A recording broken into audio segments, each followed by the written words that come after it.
Olá, gente. Nesta aula em vídeo, nós vamos resolver os exercícios que eu passei na sala de aula, da página 14 e página 15.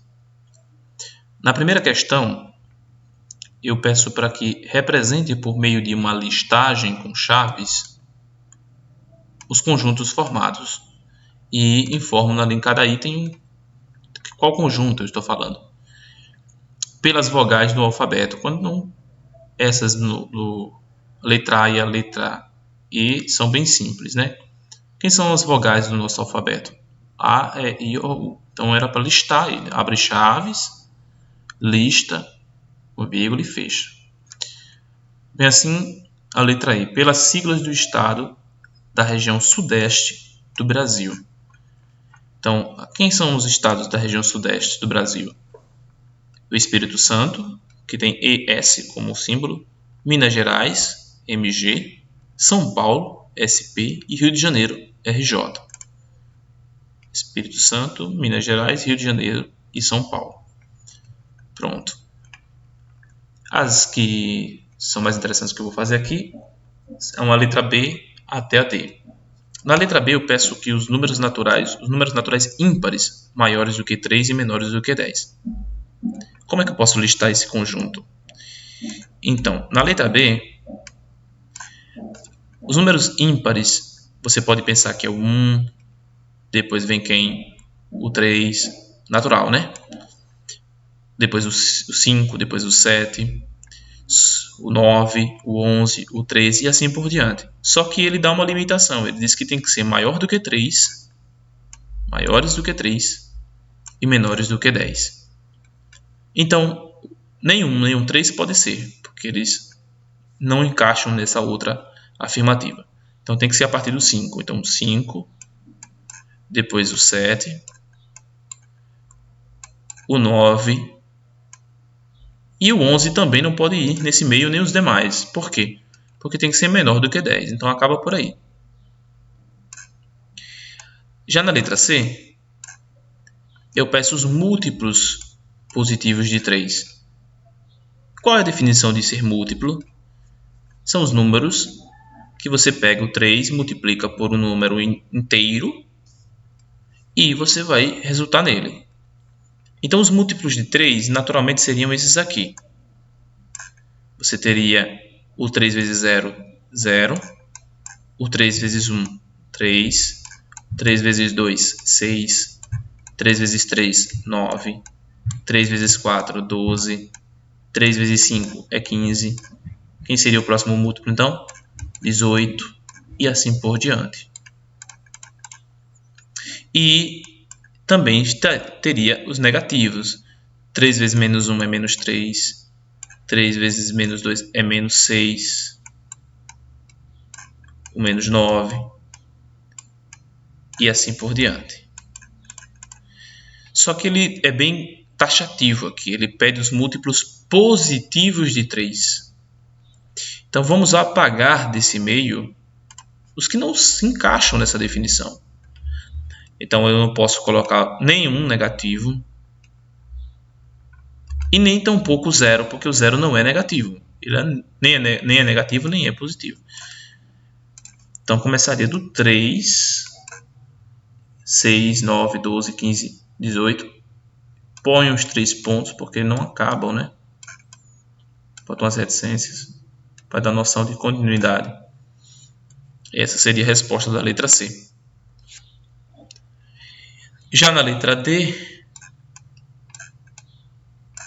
ele fala dos divisores positivos de 12. Gente, os divisores são os números que eu consigo dividir o número 12.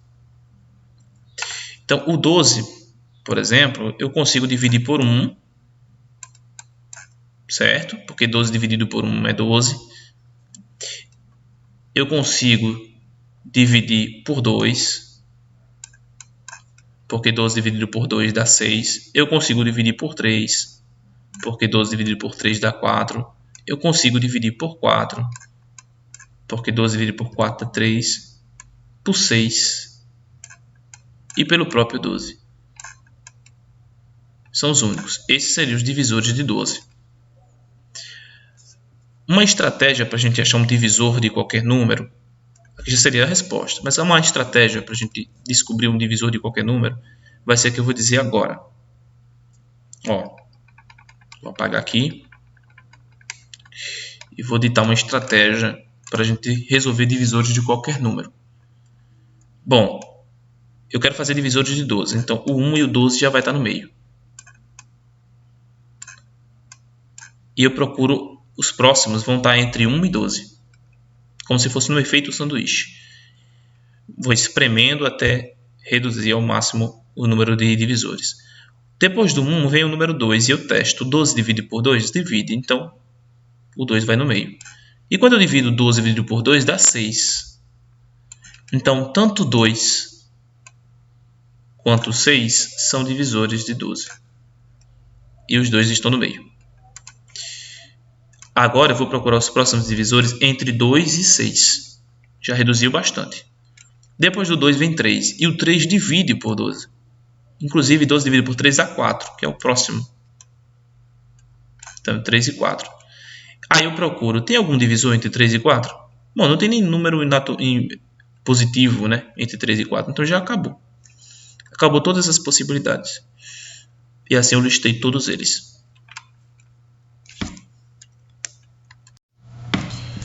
Já a segunda questão, vou fazer a segunda agora, né?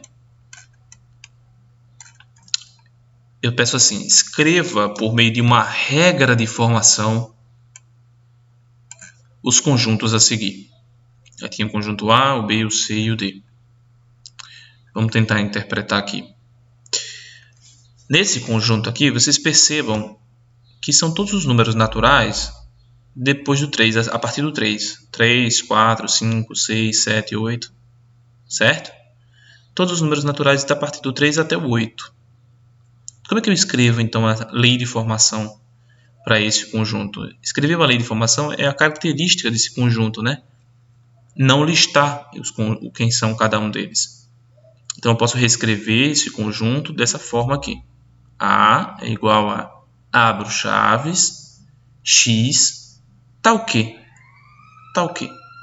Esse x é um número natural, é a primeira informação que eu digo. Ele tem que ser um número natural, porque se eu der essa abertura para outro conjunto, pode ser que existam outros números, né? Se eu disser que é racional, por exemplo.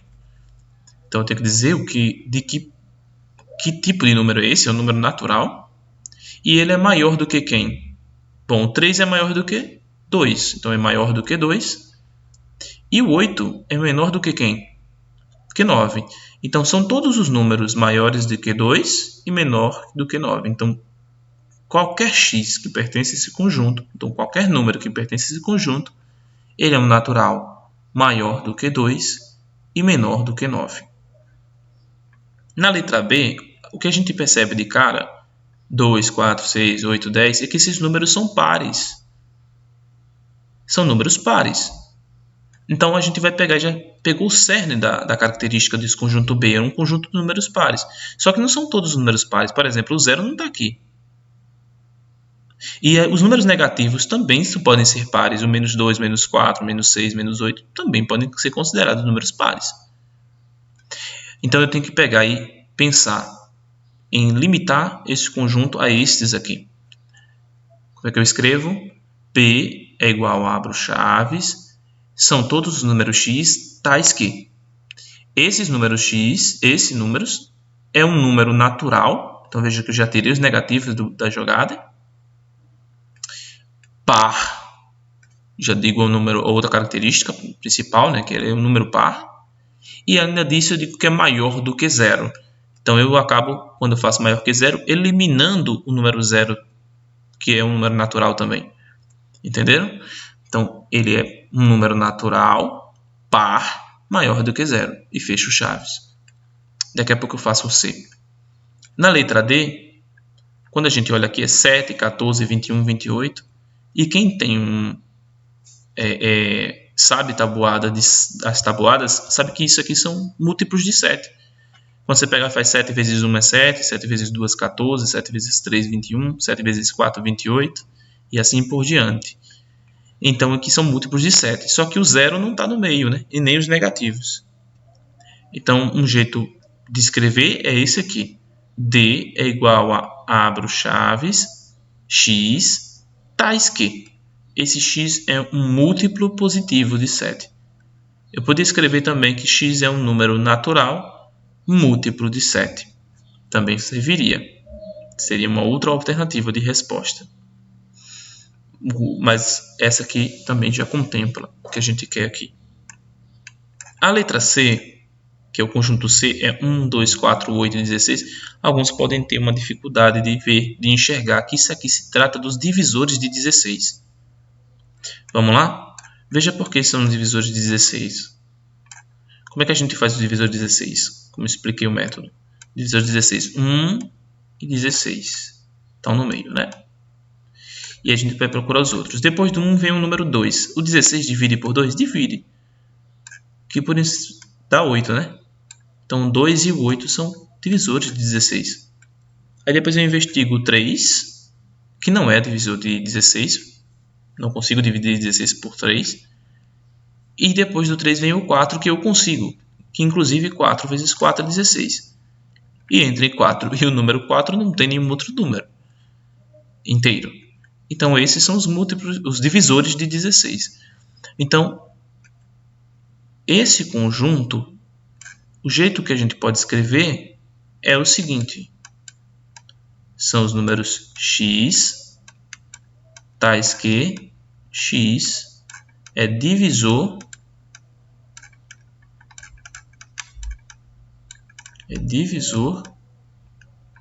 de 16. Pronto. Fecha a chave. Essa pode ser uma resposta para a lei de formação. Bom, vamos agora para a terceira. Na terceira, eu peço para considerar esse conjunto A, que tem 1, 5, 10, 20, 25, 50 e 100 lá dentro. E peço para classificar se essas sentenças a seguir, do A até o D, são verdadeiras ou falsas. Na letra A, eu digo que o 25 não pertence a A. Bom, o 25 está dentro de A. E o 25 é um elemento de A. Então, essa alternativa claramente é uma alternativa falsa. Certo? Essa informação aqui, o que ele está afirmando é falso. Na letra B, ele está dizendo que o A é um conjunto infinito. Bom, também é uma alternativa falsa, claramente. Isso que ele está dizendo não é uma verdade, então é falso, porque esse conjunto está limitado. Termina em 100, inicia em 1 e não tem outros elementos além dos listados. Eu consigo determinar exatamente quantos elementos tem. E na letra C, ele diz assim, que todos os divisores positivos de 100 pertencem a A. Para eu fazer essa letra C, primeiro eu tenho que saber quem são os divisores de 100. Não tem como eu responder essa questão sem saber quem são os divisores de 100. Então, a primeira coisa que vocês têm que fazer para comparar, para saber se os divisores de 100 estão lá dentro, se eles pertencem a A, eu tenho que listar todos eles. Vamos usar a mesma estratégia que a gente fez nas questões anteriores? Então, 1 e 100 são divisores de 100. Tranquilo aqui, até aqui, não é? Aí o próximo depois de 1 é 2. Quando eu pego 100 e divido por 2, dá 50. Então o 2 e o 50 são divisores de 100. Depois do 2 vem 3, mas o 3 não divide. O 100 não divide por 3. Depois do 3 vem 4. E o 4 eu consigo dividir o 100 em 4 partes, que dá inclusive 25. Então o 4 e o 25 são divisores de 100. Depois do 4 vem o 5. E o 5 é um divisor de 100. Consigo fazer 20 grupos. 100 dividido por 20 ou por 5 é 20. Então 20 também é divisor de 100. E o último, porque o 6 não é, Depois do 5, nem o 7, nem o 8, nem o 9. O 10 é divisor de 100, que eu consigo fazer 10 grupos de 10. Então, entre 10 e 10 não tem ninguém, acabou os divisores. Tendo os divisores, eu posso saber se eles são ou não, se eles estão ou não lá dentro. Todos pertencem a A? Bom, o 2 não está lá, nem o 4 está lá dentro. Então, eu não posso afirmar que todos os divisores de 100 pertencem a A. Então, essa alternativa é falsa. A última é n de A igual a 7. E alguns não sabem, não entenderam na aula o que significa esse n de A ou n de B. Isso aqui significa a quantidade de elementos, gente. Quantos elementos tem? Copiem isso aí para vocês. É quantos elementos tem. Ou a cardinalidade, é outro nome como a gente pode dizer. A cardinalidade.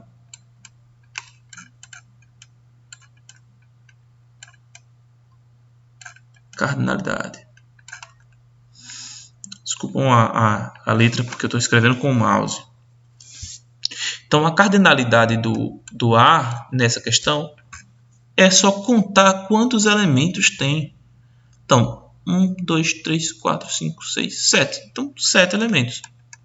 A cardinalidade desse conjunto é 7, que de fato é uma verdade. Então, a única questão verdadeira que tinha aqui era o item D. Bom, a quarta questão, a gente traz um diagrama e na letra A eu peço para que escreva o conjunto B explicitando os elementos entre chaves. Então era só colocar todo mundo que está dentro do conjunto em forma no diagrama de Venn, que é como a gente chama essa forma aqui, né? Diagrama de Venn. Colocar todo mundo que está dentro em uma chave.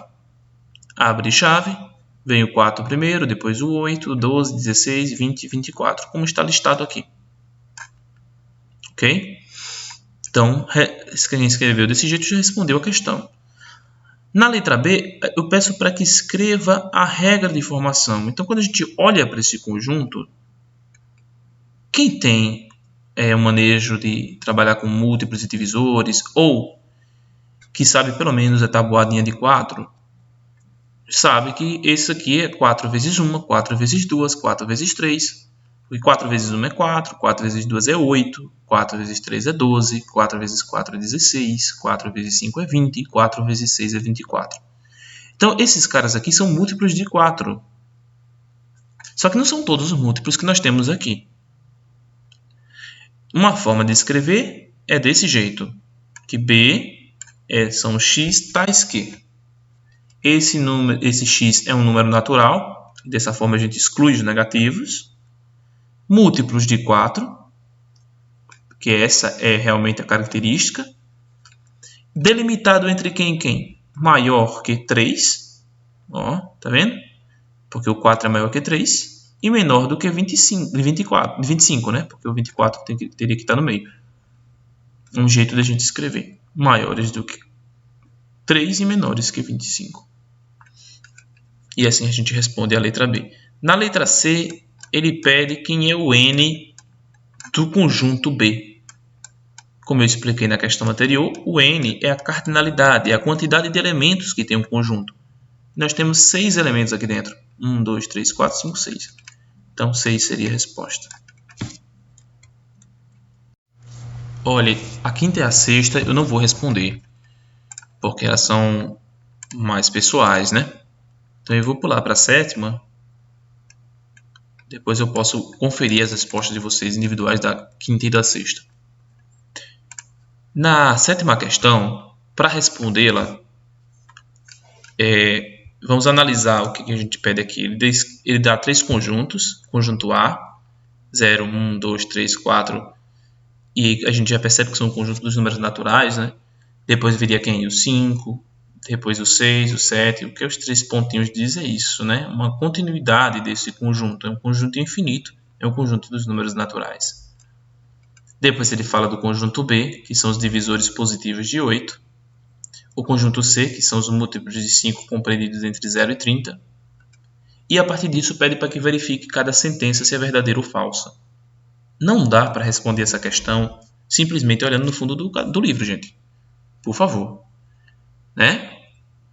Como é que a gente vai responder essa questão? A gente vai primeiro saber quem realmente são esses conjuntos aqui, o B e o C. Tá? Vamos descobrir quem são de fato esse conjunto para depois responder. Quem é o conjunto B? Quem são os divisores positivos de 8? Para achar os divisores de 8, o 1 e o 8 primeiro, né? Depois do 1, quem é que vem? A gente vê se é 2, o 8 divide por 2, divide, que dá 4. E entre o 2 e o 4, teria o 3, mas o 3 não consigo dividir o 8. Então, os únicos divisores de 8 é 1, 2, 4 e 8. Está todo mundo aqui. Esse que é o conjunto B. Já o conjunto C são os múltiplos de 5 entre 0 e 30. Os múltiplos de 5 traria quem? Traria o 0, o 5, porque 5 vezes 0, 0. 5 vezes 1, 5. 5 vezes 2, 10. 5 vezes 3, 15. 15.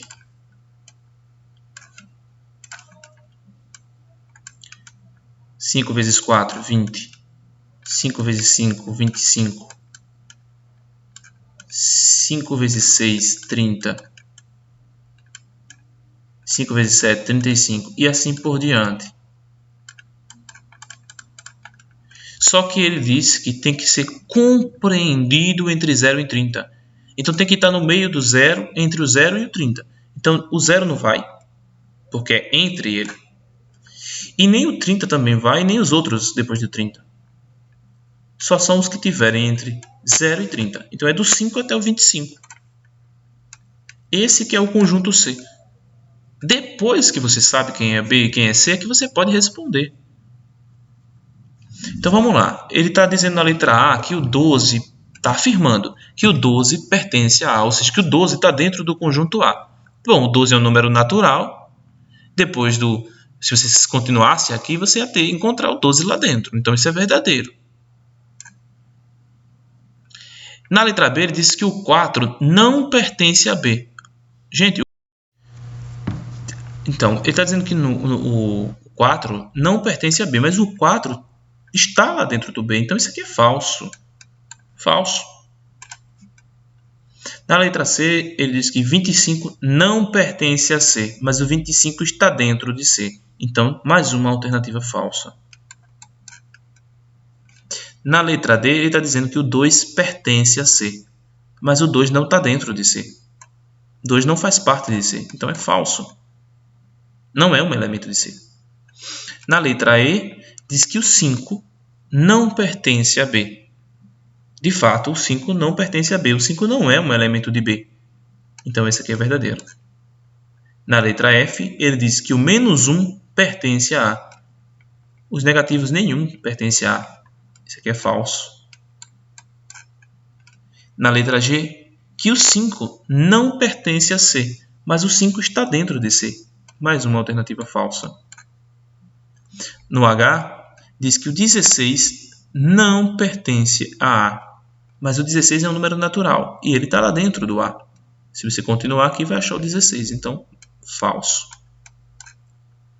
E na última alternativa, ele diz que o 2 pertence a B. O 2, de fato, está lá dentro de B. Então, é um elemento de B verdadeiro.